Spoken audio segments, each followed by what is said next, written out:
이번 에피소드에서는 힘들어서 어려운 것과 몰라서 어려운 것에 대해서 얘기해 보도록 하겠습니다.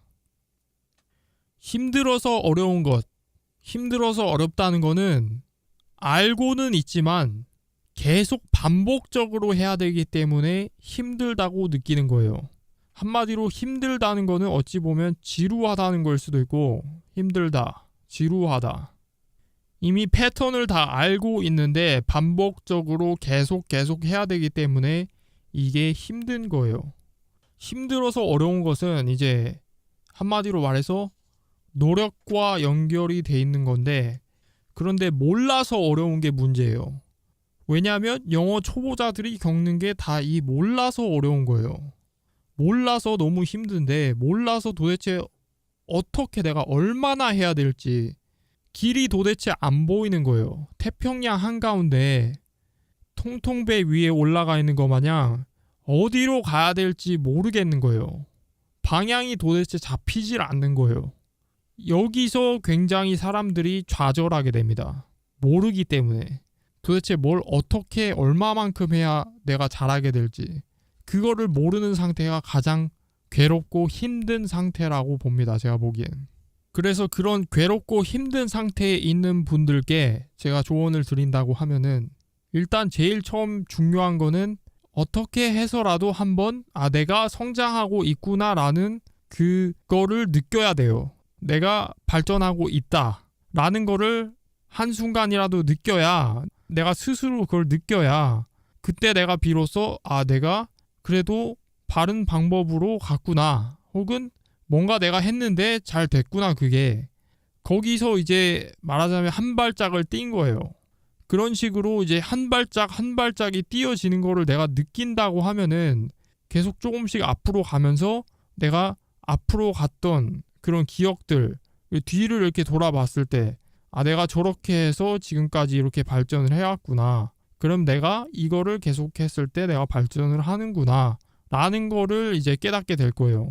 그럼 그 순간부터는 이제 조금씩 쉬워집니다. 그러다 보면 중수가 되고, 중수 단계까지 올라가면 또 다시 또 난관에 봉착을 하게 됩니다. 어떤 거냐면, 내가 영어를 조금 하긴 하는데 말하는 데 있어서 뭐 간단한 대화는 가능하지만 거기서 그치는 것 같다, 더 이상 발전이 없다, 그 이후로. 그러면 거기서 써야 될 방법은 두 가지입니다. 첫째, 시간을 많이 늘려야 돼요. 연습량을 늘려야 돼요. 연습량을 1.5배, 2배로 더 늘립니다. 그리고 듣기와 말하기에 더 집중을 많이 합니다. 듣기 할 수 있는 것들을 많이 찾아서 들어보고, 말하기 할 수 있는 이제 외국인 친구나 혹은 뭐 온쿱에서 공부를 한다던가 라는 식으로 말할 수 있는 상대를 항상 가지고 있는 게 굉장히 중요합니다. 물론 초보 때도 마찬가지예요. 초보 때 물론 말을 못하지만 말하는 상대가 있음으로 인해서 내가 조금이라도 그렇게 한 톨이라도 배운 거를 써먹어 볼 수가 있어요. 그래서 상대가 이걸 알아듣네, 그리고 그 상대가 어떤 얘기를 했을 때 내가 그거 배운 건데 저 사람이 저렇게 말로 써먹는구나, 저렇게 하는구나, 그럼 나도 이렇게 할 수 있겠다라는 그런 게 생기게 되고, 그러다 보면은 이제 말하는 데서 사실은 모티베이션, 동기부여가 굉장히 많이 와요. 사실은 언어는 사실은 말하는 게 다잖아요. 어떻게 보면 대화라고 할 수 있어요. 언어 자체가 이제 대화라고 할 수 있어요. 어떻게 보면 가장 원초적이고 기초적인 단위가 대화예요. 그래서 대화에서 가장 많은 희열을 느끼게 되고, 가장 많은 성장이 있고, 가장 많은 동기부여를 가져올 수가 있습니다. 그래서 중수나 초보나 가장 중요한 거는 대화. 일단 대화를 밑바탕에 깔고, 그리고 그 위에 문장 구조에 대한 어떤 지식이 있어야 돼요. 그래서 내가 문장을 만들 수 있는 사람이다. 결국에는 이거는 쓰기라고 볼 수 있습니다. 쓰기. 내가 쓰기가 가능한 사람이면은 내 머릿속에 그 문장에 대한 구조가 머리에 있는 거예요. 그래서 내가 쓰기를 할 수가 있는 거예요. 그래서 대화를 바탕으로 쓰기를 위에 얹고, 그리고 평상시에 자주 듣기를 많이 해야 됩니다. 근데 이 평상시에 자주 듣기를 많이 한다는 건 사실은 중수 단계에 해당되는 거예요. 중수. 하수들은 이 듣기를 많이 하는 거를 추천을 드리지는 않습니다. 왜냐하면 너무 빨라요. 그 초보 입장에서는 이 듣기가 아직은 제가 보기에 이른 단계라고 보고 중수가 됐을 쯤에 듣기를 시작하는 게 좋습니다. 초보는 대화하고 쓰기, 문장을 만드는데 거기에 집중을 많이 해야 돼요. 그리고 중수가 되면 대화 쓰기 거기에다가 듣기를 얹어야 됩니다. 그래서 듣기 양을 많이 늘려야 돼요. 그래서 내 영어가 풍부해져야 돼요. 듣기는 결국 인풋이에요.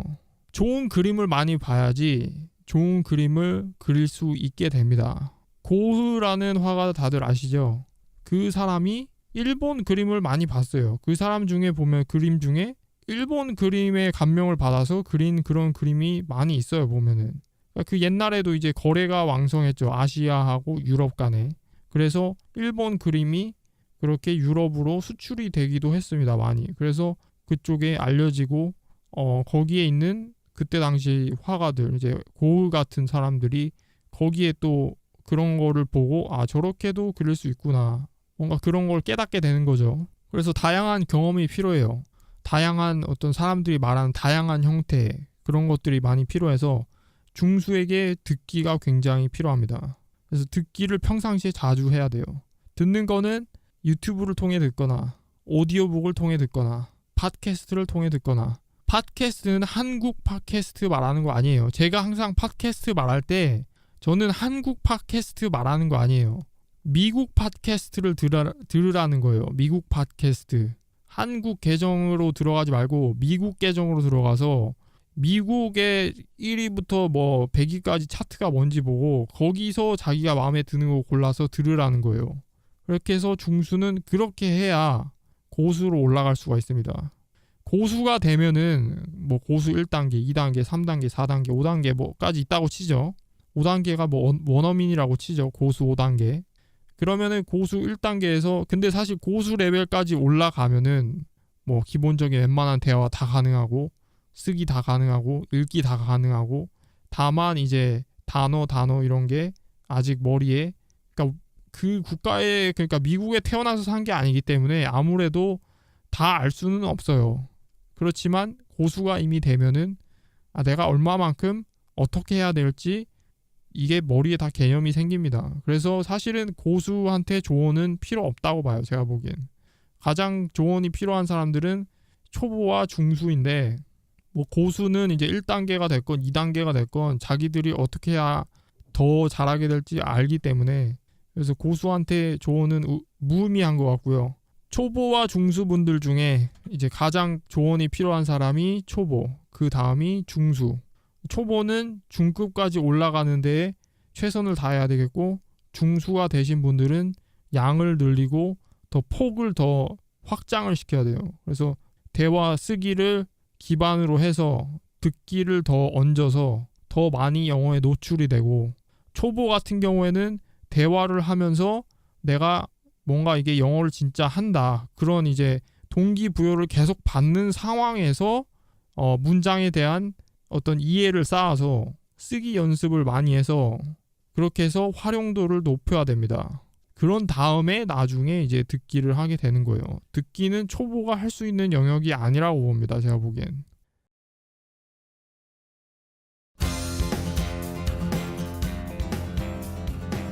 유익한 정보였나요? 그럼 구독 버튼 꼭 눌러주세요. 앞으로도 프레시하고 유니크한 정보 계속 업데이트하도록 하겠습니다. 그리고 네이버 검색창 말고 주소창에 oncub.com oncub.com 무료 체험 기회 팍팍 드리고 있습니다. 최대 45분간 최대 3명의 강사분들과 100% 영어로 대화해 볼 수 있는 기회. 재미삼아서라도 꼭 한번 해보시기 바랍니다. I hope you guys sign up for oncub.com. It's oncub.com. Bye.